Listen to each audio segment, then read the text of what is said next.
నీ క్యాపబిలిటీ ఏందో నీకే తెలుస్తుంది కాబట్టి ఇప్పుడు నువ్వు కూడా చేసేటప్పుడు అరే ఎందుకురా జాబ్ చేసుకో అనే ఉంటారు నిన్ను కూడా. అందుకే జాబ్లో జాయిన్ అయిపోయింది. అది ఏ జాబ్లో? నా ఛానల్ పక్కన పెట్టి వేరే ఛానల్లో జాయిన్ అయ్యింది. అవునరా, ఏదైతే నువ్వు నీ వృత్తి ఆపుకోలే కదా.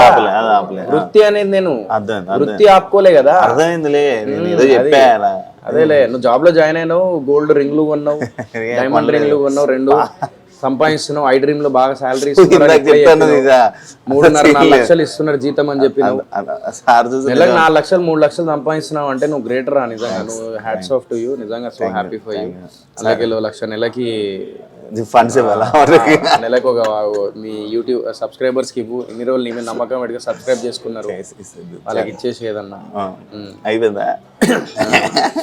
అరే నాకు ఒకటి అర్థం కాదురా, జీవితంలో అమ్మా నాన్న ప్రేమని ఎవ్వరు రీప్లేస్ చేయలేరు అంటారు కదా, అది నిజం తెలుసా? ఎందుకు తెలుసా? ఓ గొడవ వల్లనో లేకపోతే చిన్న మిస్టేక్ వల్లనో బ్రేకప్లు అయిపోయి విడిపోతారు అమ్మాయిల అబ్బాయి, కానీ అమ్మా నాన్న విడిపోరు. అది అమ్మా నాన్న ప్రేమ. అంటే మన పుట్టించింది మనది, ఇది మన చూసుకునేది, మన గురించి తెలిసింది, మనం ఏంటో ఎక్కువ తెలుసు వాళ్ళకే కదా. మనం అర్థం చేసుకునేది కూడా వాళ్ళే. మన గురించి మనం ప్రేమించిన మనం అంటే లవ్ లో ఉన్నప్పుడు వాళ్ళు మన గురించి తెలుస్తుంది, అన్నీ తెలుసు. కానీ అయినా కూడా ఈగో ప్రాబ్లం వల్ల చల్ అని చెప్పేసి విడిపోతారు. ఇవి ఆల్రెడీ నార్మల్ అయిపోయింది అంతా. అవును, నార్మల్ అయిపోయింది. ఇప్పుడు అందరూ ఏదేదో నడుస్తుంది ఇప్పుడు జనరేషన్. అదే అయిపోయింది ఇక. చెప్పినా కదా మొన్న లాస్ట్ టైం ఇంటర్వ్యూలో కూడా చెప్పిన, మన 90s బ్యాచ్ ఏదైనా చూసినామంటే అంతే లైఫ్. నిజం. 91 రా, 91. నేను స్కూల్ చదువుతున్నప్పుడు నువ్వు కొత్త బంగారు లోకంలో వచ్చాను అనుకుంటా. నువ్వు ఎంతరా నీ డేట్ ఆఫ్ బర్త్? 96. నీకన్నా పెద్దోడే కదరా. ఎంత? 91 రా. 91 కాదు, 5 సంవత్సరాలు. 88, 89. నీ ముద్ద కింద సిగ్గుండాలి. అది ఎంత బాగా చెప్పావు. బ్రేకప్ గురించి చెప్తావు. బ్రేకప్ ఏమైనా ఉందే ఇంటి మధ్యలో? ఉండే, అప్పుడు ఉండే. ఎన్ని? 2 బ్రేకప్లు. రీజన్లు ఏ గొడవలు, ఈగోలు అవన్నీ అయిపోయినాయి. అవన్నీ ఎందుకులే కానీ, ఇప్పుడు అయిపోయిన దాని గురించి ఎందుకులే కానీ. But present I'm happy. కదా, ఎలాంటి ఫీలింగ్ వస్తుంది అన్న కదా, చెప్పుకుంటున్నావు అంట కదా ఫ్రెండ్స్కి. ఏమని? ఇలా నేను ఒంటరితనం నాకు వస్తుంది. మొన్నటి దాకా ఉండే, బట్ మొన్నటి నుంచి కొంచెం నా లైఫ్లో ఒక గోల్డెన్ డే స్టార్ట్ అయినాయి మొన్నటి నుంచి రీసెంట్లీ. ఏంటో అదే చెప్తా తర్వాత, ముందు చెప్తా. ఏంటి మామూలుగా I'm happy with my life అంతే. పెళ్ళి అలాంటి ఆలోచన? పెళ్ళి చేసుకుంటా ఎప్పుడు, నెక్స్ట్ ఇయర్ అంటే ఈ ఇయర్లోనే చేసుకుంటా ఇన్షాల్లా. ఈ ఇయర్ పెళ్ళి కాదు, శోభనమా? గలీజ్ గానే ఉన్నదేంద్రా నువ్వు. ఐ డ్రీమ్ లో ఇంత మంచి మీద పెళ్ళి కాదు, లైక్ ఎంగేజ్మెంట్ అన్నా చేసుకోవాలని ఈ సంవత్సరం. కాదు పెళ్ళి కాదు అంటే నాకు అర్థం కాలే. ఏం చిల్లర కానివిరా. ఏం కాదులే, ఇద్దరం మాట్లాడుకోవాలి. చెప్పు. మందు మానేసావంటే ఎందుకు? రీజన్ ఏంటి? మందు ఎప్పుడు? అరే నేను మందు ముందన్నా తాగేటన్నారా? నేను అప్పుడప్పుడు ఇలా కళ్ళు తాగేటండి, ఇంకేమైనా తాగేటన్నారా? నేను చాలా కనబడ్డా నేను. చాలా సార్లు కన్నా. అవును, మందు తాగా ఫస్ట్. కళ్ళు తాగుతా ఎప్పుడన్నా ఒకసారి. మా మమ్మీకి ప్రామిస్ చేసిన, అది కూడా మానేసిన. మమ్మీకి ప్రామిస్ చేసి మానేసా? మా మమ్మీ 4 days బ్యాకే నాకు, అరే నువ్వు కళ్ళు కూడా తాగద్దు, ఏం నువ్వు అసలు ఆల్కహాల్ అనేది ముట్టద్దు అని చెప్పేసి ఎప్పుడైతే చెప్పిందో అప్పటి నుంచి మానేసిన. నేను తాగడమే కళ్ళు తాగుతా, ఇంకేం తాగా నేను. సో అప్పటి నుంచి ఇంకా ఫిక్స్ అయిపోయినా, ఎంత పెద్ద పార్టీ అయినా ఎవడు ఎంత ఫోర్స్ చేసినా కూడా నో. కాదు, ఇప్పుడు ఇండస్ట్రీ లైఫ్కి బిజినెస్ లైఫ్, ఇప్పుడు నువ్వు బిజినెస్ చేసుకుంటున్నప్పుడు, ఇండస్ట్రీ లైఫ్లో ఉన్నప్పుడు నీ జర్నీ, ఇప్పుడు బిజినెస్ చేసినప్పుడు ఈ 4 రోజులు నీ మనస్తత్వం కానీ, నీ మేనరిజంలో ఏమైనా తేడాలు కానీ అంటే ఎట్లా నాకు అర్థం కాలేదు. లైక్ ఇప్పుడు చూడు, సినిమా ఉన్నప్పుడు, సినిమాలు చేసేటప్పుడు మనం ఎలా ఉంటుంది, లైక్ ఫేమ్ ఉండి ఇది ఉండి అలా ఇలా ఒక లైఫ్ అనేది వెళ్తుంది. కానీ బిజినెస్ చేసినప్పుడు ఒక లైఫ్ స్టైల్ ఉంటుంది. ఏమైనా డిఫరెన్స్లు ఉన్నాయా నీకు అంటున్నారు? డిఫరెన్స్ ఉంటాయి. నీకేందంటే సినిమా అనేది ఏంద్రా, నిజం చెప్పాలంటే పోవాలి, షూటింగ్కి వెళ్ళాలి, చేసినామా వచ్చినామా మంచిగా. ప్రమోషన్ టైంలో ఒక 4-5 మన పక్కన ఉంటారు, ఒక 10 మంది పక్కన ఉంటారు. ఇంటర్వ్యూస్ అని, హడావడి అని, అదంతా ఒక సెలబ్రిటీ ఫీల్ వస్తుంది. వీడికి వస్తే సెలబ్రిటీ ఫీల్ రాదు. వీడికి వస్తే మన దుకాణం, మన కథ, మనం నడిపియాలి, మనం సిగ్గుపడద్దు. ఉల్లిగడ్డలు కూడా పోసినా అంటే అర్థం చేసుకో. అది మందు పెట్టే ఆలోచనలు ఏమున్నాయండి? ఆల్కహాల్ మందు పెట్టా. నేను ఫ్యామిలీ రెస్టారెంట్ అంటే ఎందుకు చాలా మంది ఫ్యామిలీ రెస్టారెంట్ అంటే ఆల్కహాల్ ఉన్న రెస్టారెంట్ కూడా ఫ్యామిలీ అంటారు. నేను అది బిలీవ్ చేయను. నాకు కూడా అర్థం కాదు. బార్లో రానియరు చిన్నపిల్లల్ని, అవును, వైన్ షాప్కి చిన్నపిల్లలు రానియరు. అదే మందు తాగే కాడ చిన్నపిల్లల్ని అది ఫ్యామిలీ రెస్టారెంట్ అని పేరు ఎట్లా పెడుతున్నారో నాకు అర్థం అవుతుంది నాకు ఇంతవరకు. పిల్లల్ని పెట్టుకొని పక్కన మందు తాగుతా అంటారు. అలాంటి రెస్టారెంట్స్ ఉన్నాయి. బట్ దాన్ని ఫ్యామిలీ రెస్టారెంట్ అని ఎట్లా అంటున్నారో నాకు అర్థం కావట్లా. నేనేందంటే నా రెస్టారెంట్ ప్యూర్ ఫ్యామిలీ రెస్టారెంట్. వచ్చి మంచిగా హ్యాపీగా అంబియన్స్. నా పార్ట్నర్ ఉన్నారు, ఆయన అండ్ వాళ్ళ వైఫ్, మా చెల్లె. ఇద్దరేంది పాపం వాళ్ళు రిసీవ్ చేసుకునే విధానం కానీ కస్టమర్స్ని ఒక ఫ్యామిలీ ఫీల్ వస్తుంది వీడికి వస్తే. ఫ్రాంక్లీ స్పీకింగ్ కళింగపట్నం స్పెషాలిటీ అది. ఏది చెప్తాను ఏంటి అరే ఒక హైలైట్ జరిగిందిరా. నేను ఇన్స్టాగ్రామ్లో మా సోను అని ఒక స్నాప్లికా ఒక ఫోటోగ్రఫీ ఉంటుంది కదా స్నాప్లికా, వాడు వచ్చి వీడియో తీసిండు ఓపెనింగ్ రోజు. సో ఓపెనింగ్ రోజు వీడియో తీస్తే నా పార్ట్నర్ ఉన్నాడు కదా, వాళ్ళ వైఫ్ ఉన్నారు కదా, మా చెల్లె ఏంది అది వీడియోలో మొత్తం నేను కనబడుతున్నా, పార్ట్నర్ ఒక్క దగ్గర కనబడ్డాడు, మొత్తం నేనే కనబడతాను. వాళ్ళ ఫ్రెండ్స్ నేను అప్లోడ్ చేయగానే వాళ్ళ ఫ్రెండ్స్ ఫోన్ చేసి ఏంది మొత్తం సోయలే కనబడతా, సోయల్కి హ్యాండ్ ఓవర్ చేసేసిర్రా మొత్తము అది ఎలా అన్నారంట. నేను ఎప్పుడు రెస్టారెంట్ రాగానే ఓనర్ మీరన్నా మీరు అంటే అన్న గులాబ్ జాములు తీసుకురా అన్న అర్జెంట్ అన్నాడు. అదేంటంటే ఓనర్ మీరన్నా అని చెప్పేది. బాయ్ అబ్బాయి ఎందుకురా నాయన ఇలాంటివి ఉంటాయని చెప్పేసి వాడేమో సెలబ్రిటీలు వస్తాడు, వాళ్ళ వీడియోలు తీసుకుంటూ ఉంటాడు. మా పార్ట్నర్ అని చెప్పిన వాడేమో అటు తీయడు, మళ్ళీ ఫోన్లు చేస్తే లిఫ్ట్ చేయడు, ఎడిట్ చేపిద్దాం అంటే. అట్లా కూడా సుక్కలు కనబడతాయి. కాదు నార్మల్గా పార్ట్నర్స్ గొడవలు అవుతాయి కదా, వీళ్ళు చాలా మంచి వాళ్ళు. ఫ్రాంక్లీ స్పీకింగ్ నేను ఒక 4 daysలో నేను ఒక్కరోజు కలిసి అదే రోజు నమ్మి నేను ముందుకెళ్ళి 4th day నేను ఓపెనింగ్ చేసిన అంటే రెస్టారెంట్ నువ్వు అర్థం చేసుకో. అంత మంచోళ్ళు రా, నీకు అర్థమవుతుంది. ఇప్పుడు వస్తాడు ఆయన, పిలిపిస్తా, నువ్వు చాలా మంచోళ్ళు. మనుషులు చూడంగానే అర్థమైపోతారు ఎలాంటి అనేది. దీన్ని ఎక్స్టెండ్ చేయడం ఓన్లీ ఫుడ్ బిజినెస్ అని లేకపోతే ఇదేనా ఇంకా లేకపోతే ఇంకేమైనా ఎక్స్టెండ్ చేయాలని అనుకుంటున్నాం? ఫుడ్ బిజినెస్ రా, ఇదే నేమ్ మీద ఎక్స్టెండ్ దీన్ని అంటే ప్లాన్ చేస్తున్నాం నెక్స్ట్ ఇంకో ఫ్రాంచైజ్ అట్లా. సో ఆల్రెడీ ఫ్రాంచైజ్ అడుగుతున్నారు. సో 20 తర్వాత ఈ January 20 తర్వాత మాట్లాడదాం. జొమాటో స్విగ్గీకి అవైలబుల్ ఇచ్చిన బాగానే నడుస్తుంది అది కూడా. బాగా నడుస్తుంది. కాదు మరి ఇప్పుడు ఈ మణికొండ చుట్టూ పరిశీలన అంతా బ్యాచిలర్స్ వాళ్ళందరూ ఎక్కువ కదా, కర్రీలు అలా ఏం లేదురా నా దగ్గర. ఇందులో కర్రీస్ ఉన్నాయా అవైలబుల్? కర్రీ పాయింట్ అక్కడ ఉన్నాయి, ఎందుకంటే వాళ్ళు కూడా బతకాలి కదా, అందరు బతకాలి, మనం బతకాలి, మనతో పాటు 10 మంది బతకాలి. నేను కర్రీస్ పెట్టేసుకొని నేనే అన్ని చేసుకొని నాకు వద్దు. నాదేంది ఒక ఫ్యామిలీ వచ్చి ఒక టోటల్ ఫ్యామిలీ వచ్చి నా రెస్టారెంట్లో తినే కాన్సెప్ట్ నాది. Complete family restaurant without alcohol. Thali అన్నము అలా ఏం లేదు నా దగ్గర. అన్నము లేదు, అన్నము కొబ్బరి అన్నం ఉంటుంది, చికెన్ కర్రీ ఉంటుంది, క్రేజీ ఉంటుంది. మీల్స్ తినాలనుకుని వచ్చే వాళ్ళ పరిస్థితి థాలీ తినాలనుకునే వాళ్ళు ఇక్కడ దగ్గర ఉన్న రెస్టారెంట్ ఇంకోటి ఉంటాయి, థాలీ రెస్టారెంట్. ఈ రెస్టారెంట్ రావాలనుకుంటారు కదా, నేను సోహెల్ రెస్టారెంట్ రావాలి, నేను థాలీ తినాలి. ఇప్పుడు అన్ని పెట్టాలంటే ఐటమ్ కుదరదు కదా.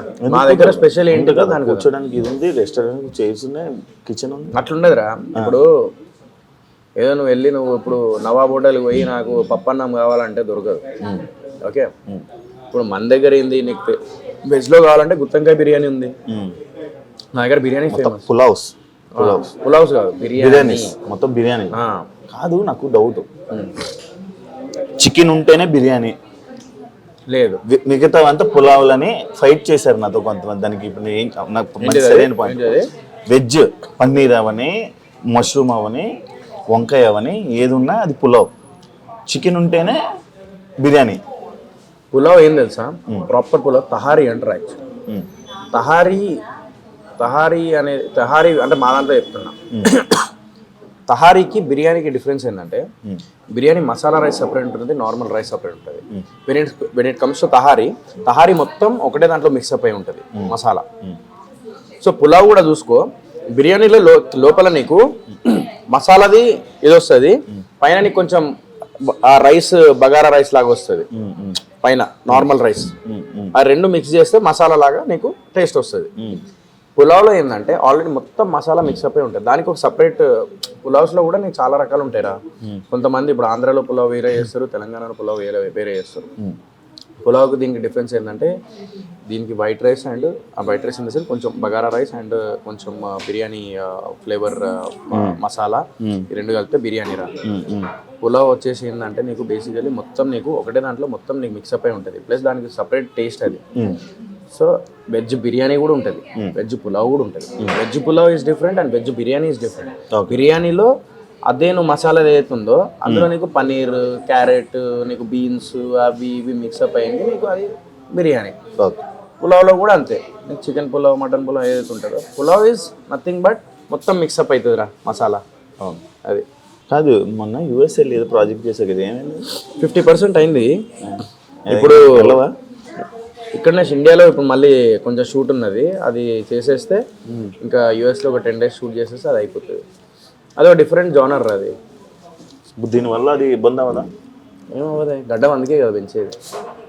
కొత్తదా? కొత్త ప్రాజెక్ట్? ఇదే ప్రాజెక్ట్. ఫస్ట్ ఇది కంప్లీట్ చేయాలి నేను. చేసి ఒక ప్రాజెక్ట్ ఇప్పుడు ఒక్కటిరా నేను ఒకటి చెప్తా. చాలామంది ఏమంటారు అంటే కంటెంట్ ఉంటే కంటెంట్ లేకుండా నువ్వు వస్తే ఎట్లా అది అని తిట్టుకుంటారు. బట్ మనలాంటి వాళ్ళకి ఏంటంటే అంటే నాలాంటి వాళ్ళకి ఏంటంటే బేసికలీ ఇప్పుడు నాకు చెప్పంగానే నేను హీరోల పేర్లు చెప్పా, మరి కొంతమంది ఎంత ఫ్లాపులు పెట్టినా కూడా వాళ్ళ మీద 10 కోట్లు 15 కోట్లు పెడుతూనే ఉంటారు జరుగుతూనే ఉంటాయి సినిమాలు. బట్ మనలాంటి వాళ్ళు ఎవరైతే చిన్న నుంచి స్టార్ట్ చేస్తామో వాళ్ళ వాళ్ళకి టైం రావడానికి టైం పడుతుంది. ఆ లోపు డిఫరెన్స్ ఏం లేదురా. అంటే background is very important, financial this thing is very important. ఇప్పుడు నేను బుట్కట్ బాలరాజు కానీ, లక్కీ లక్ష్మణ్ కానీ, లేకపోతే ఆర్గానిక్ మామ హైబ్రిడ్ అల్లుడు కానీ, లేకపోతే మిస్టర్ ప్రెగ్నెంట్ కానీ, ఇది చేసేటప్పుడు నాకు స్టోరీస్ నాకు నచ్చినాయి. బట్ నాకు ఆ టైంలో నేను మిస్టర్ ప్రెగ్నెంట్ అప్పుడు నేను 1.5 year ఆగిన సినిమా రిలీజ్ అవుతుందని. 1 year తర్వాత నేను బుట్కట్ బాలరాజు ఒప్పుకున్నా. 1 year దాకా నేను ఏం చేయలే, ఎందుకంటే మిస్టర్ ప్రెగ్నెంట్ రిలీజ్ అవుతుందని. బట్ మిస్టర్ ప్రెగ్నెంట్కి బిఫోర్ 2 సినిమాలు రిలీజ్ అయినాయి. ఆ మిస్టర్ ప్రెగ్నెంట్ థర్డ్ రిలీజ్ అయింది, అంటే థర్డ్ మూవీ రిలీజ్ అయింది దాంట్లో. సో నేను ఏంటంటే ఇప్పుడు ఒక్కటిరా, నాకు చాలా మంచి కంటెంట్ ఉన్న స్క్రిప్ట్స్ ఆ టైంలో రాలే. నాకు వచ్చిన అవకాశాన్ని నేను కొంచెం దాన్ని ఉపయోగించుకున్నా. ఇన్ని రోజుల నుంచి ఏంటంటే ఒక ప్లాట్ఫామ్ లాగా నాకు ఒక మెట్టు లాగా అయింది. ఇప్పుడు ఏంటంటే నా దగ్గర కంటెంట్ ఉన్న స్క్రిప్ట్స్ ఉన్నాయి, ప్రొడ్యూసర్ దొరకడు. ప్రొడ్యూసర్స్తో వచ్చిన స్టోరీస్ ఎవరైతే వస్తారో వాళ్ళ దగ్గర కంటెంట్ ఉండదు, అది బాధ. ఇప్పుడు నా దగ్గర కంటెంట్ ఉంది, నాకు ప్రొడ్యూసర్స్ కావాలి అని అంటే నేను కింద మీద పడాలి. కష్టం రావడానికి, కష్టం. అది వచ్చిన అవకాశాన్ని దానిలోనే ఎంత బెటర్ ఇవ్వగలుగుతామని చూసుకొని ముందుకు వెళ్ళిపోయినా. కానీ ఇప్పుడు ఏంటంటే కాన్సన్ట్రేషన్ చేసేది నేను అనుకున్న కంటెంటే తీస్తా, ప్రొడ్యూసర్ దొరికేదాకా ఆగుతా. ఇప్పుడు ఆడియన్స్ ఏదైతే కోరుకున్నారో definitely I'm trying to give that, definitely వస్తా. డన్. మీ గురించి కానీ మీ మమ్మీ గురించి కానీ ఏమైనా షేర్ చేసుకోవాలనుకుంటున్నావా? ఆయన ఎవరు రీప్లేస్ చేయలేరు, దట్ ఐ కెన్ సే. ఎప్పుడన్నా మనం బాధలో ఉన్నప్పుడు తల్లిదండ్రులతో పక్కన కూర్చుంటే ఆ ధైర్యం అనేది వేరుంటుంది. అరే నా లైఫ్ కేంద్ర పోయి జీవితంలో విలువైన వ్యక్తులు నాతో ఉన్నారు, జీవితంలో విలువైన వాళ్ళు నాతో ఉన్నారు అని చెప్పేసి అనిపిస్తుంది. లేనప్పుడు వాళ్ళ విలువేందో ఇంకా ఎక్కువ అర్థమవుతుంది. వాళ్ళు లేని లోటు ఎవరు తీర్చలేరు.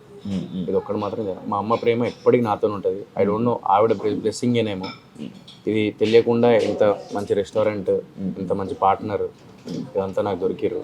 మంచి మనుషులు, లైఫ్ కొంచెం ఆమె బ్లెస్సింగ్ వల్లనే కొంచెం నాకు ఇప్పుడు ఇదైందని చెప్పేసి అనుకుంటా. ఆమె ఎక్కడున్నా కూడా నా కొడుకులు బాగుండాలి అని చెప్పేసి అనుకుంటుంది. ఇది మాత్రం నేను బిలీవ్ చేస్తాను. అండ్ ఈ ట్రోలింగ్ ఇవన్నీ జరిగినప్పుడు మీ మమ్మీ చూసారా? అన్నీ చూసారు శివ. నేను ఒక్కొక్కసారి అనిపిస్తుంది అదే, నేను ఏం చేసిందో నాకు అర్థమవుతలేదు. ఒక్కొక్కసారి ఏంటంటే అతి మంచి కూడా తప్పేమో అని చెప్పేసి అనిపిస్తుంది నాకు. ఒక్కొక్కసారి కెమెరా ముందు యాక్ట్ చేయాలేమో అని చెప్పేసి అనిపిస్తుంది. ట్రాన్స్పరెంట్గా ఉండొద్దు యాక్టర్ అనేటోడు అని చెప్పేసి అది మాత్రం నేను తెలుసుకున్నాను.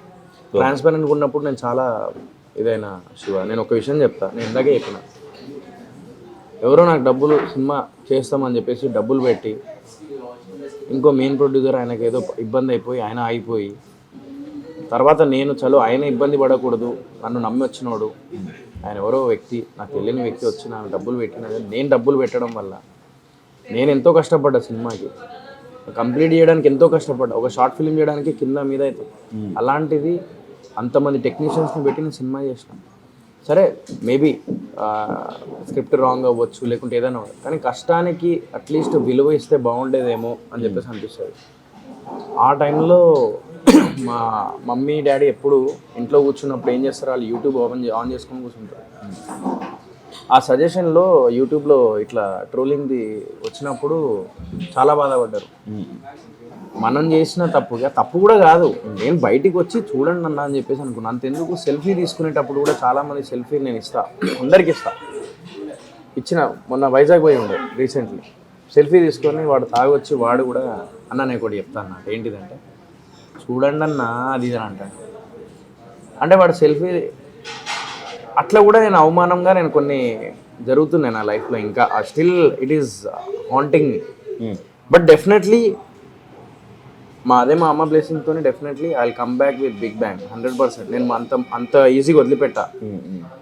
నేను అనుకున్న సాధించే వరకు మాత్రం వదిలిపెట్టా, ఎవరేమని అనుకుని. డెఫినెట్లీ నేను మంచి సినిమాతోని మళ్ళీ అందరూ శబాష్ అనుకునేలాగా చెప్పిస్తా. కానీ మా అమ్మ వాళ్ళు అయితే బాధపడ్డారు ఆ ట్రోలింగ్ వల్ల, చాలా బాధపడ్డారు. ట్రోలింగ్ అనేది మనలాంటి వాళ్ళు ఏంటంటే ఒక్కసారి ట్రోలింగ్లు కానీ లేకపోతే ఒకటేసారి అటాక్ కానీ అంటే ఇలాంటివి అయినప్పుడు మన కెరీర్లో ఆగిపోయేంత ఇదికి వెళ్ళిపోతాం మనం. వాడికి జస్ట్ ట్రోలింగ్ మాత్రం, యూట్యూబ్లో టిక్ అని కొట్టుకొని ట్రోలింగ్ పెట్టుకుంటాడు, లేకపోతే ఏదో పని చేసేస్తాడు.